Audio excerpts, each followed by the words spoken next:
એ ભુજના અમુક લોકો અથવા ચૂંટાયેલા નગરસેવકો આપણે એને કહી શકીએ, જે અમને જે જાણકારી છે જે મુજબની, આપણે કોઈ ઉપર આક્ષેપ નથી કરતા, કે આવા લોકો આ મોકાની જમીનો દબાવી અને જે બહારના લોકો છે, પરમ પ્રાંતીય લોકો, તેને ભાડે આપી અને આ લોકો કે જેને ભુજથી શું કે અહીંયાના હૃદય છે, જે હમીસર આપણો ભુજનો હૃદય કહેવાય, એ હૃદય પ્રત્યે એ લોકોને કોઈ પણ જાતની લાગણી નથી ને સ્વાભાવિક છે ન હોય, કેમ કે એ લોકો અહીંયાના નથી. તેમ છતાંય આ લોકોએ આજે આપણે જોઈએ તો આખું ગટરનું સામ્રાજ્ય અહીંયા કને ઊભું કરી નાખ્યું છે. જેટલી અંદરથી વેસ્ટ નીકળે છે એ બધી આખી તળાવની આવમાં એ લોકો નાખતા હોય છે. અને વિશેષમાં જે પેશાબ અથવા બીજી કોઈ પણ વસ્તુ એ લોકોને કરીએ તો અહીંયા પુલિયા ઉપરથી ઊભે એ લોકો કરતા હોય છે, જેનો વિડીયો પણ મેં શૂટ કરીને સોશિયલ મીડિયા મારફતે બધી જગ્યાને આપના ન્યૂઝ ચેનલમાં પણ અમે મોકલાવ્યો છે.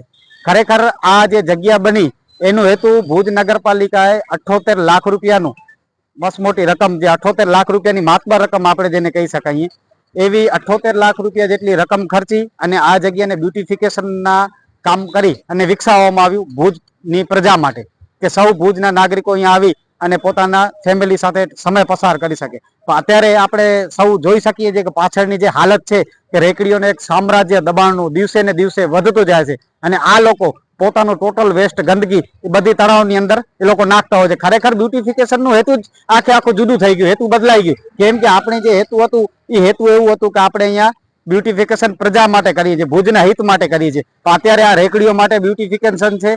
હું તમારા માધ્યમથી ભુજ નગરપાલિકા તથા જીએસ જે અત્યારે અનિલ યાદવ સાહેબ છે એમને વિનંતી કરું છું કે અમને આ લોકોને જો તમે ખસેડી ન શકતા હો કોઈ પણ દબાણ હેઠળ, તો ઉપર એક છે ને સ્લેબ મારી અને ડબલ માળની ફૂટપારી બનાવો. હું તમને આજે નવો સજેશન એક આઈડિયા આપું છું કે ઉપરથી જે લોકો ચાલશે, પ્રજા ચાલશે અને નીચે રેકડીઓ રાખે.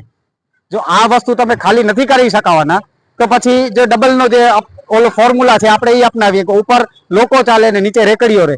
ખરેખર જે એક તળાવ ભુજનો અત્યારે હયાત બચ્યો છે એને હયાત રાખીએ અને સમગ્ર ભુજવાસીઓને હું અપીલ કરું છું અહીંયાથી કે આ તળાવને બચાવવાની જવાબદારી આપણી છે. આ પરપ્રાંતીય લોકો છે એને આ તળાવ સાથે કોઈ પણ જાતની લાગણી કે લેવા દેવા નથી. આ લોકો ફક્ત ને ફક્ત અહીંયા આવી અને ગંદકી જ કરે છે, એવું નથી. અને ભુજ નગરપાલિકા અવારનવાર બીજા નાલાઓમાં હમીસરની આવમાં સોંપતી હોય છે કે અહીંયાથી ગંદકી આવે છે, ત્યાંથી. ખરેખર ક્યાંથી ગંદકી ભલે આવતી હશે એવું નથી કે ક્યાંથી નહીં આવતી, ક્યાં ક્યાં કઈ નાની સુની, તો મોસ્ટ ઓફ 90% જે ગંદકી છે ત્યાં આ લોકોની મહેરબાની સાથે આપણે એને કહી શકીએ છીએ કે આ લોકોને બધું મહેરબાન છે.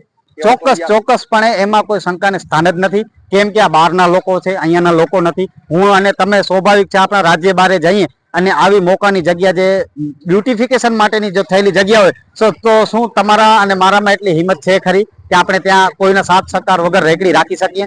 ચોક્કસથી હપ્તા લેવાય છે, 20,000 રૂપિયા જેવી રકમ આ લોકો કનેથી ઉઘરાવવામાં ભાડા પેટે આવી રહી છે, એવી અમને અમારા સૂત્રો મુજબ માહિતી મળી. મુખ્ય રોલ ભુજ નગરપાલિકાનું છે. આપણે જોતા હશું ભુજમાં અનેક જગ્યાએ દબાણો હટે છે, એવું નથી. આ જગ્યાએ તમે કોઈ દિવસ જોયું દબાણ કે નોટિસ ક્યારે નહીં આવે? 1 થી 2 જગ્યા એવી છે કે ભુજ નગરપાલિકામાં અમુક કર્મચારીઓના ઘર આ 2 દબાણ ઉપર ચાલે છે. હું તમને આજે તમારા મારફતથી, આ તમારા ચેનલથી હું દાવેથી કહું છું કે આ લોકો અહીંયા કનેથી હપ્તા લે છે, એના વગર આ શક્ય જ નથી.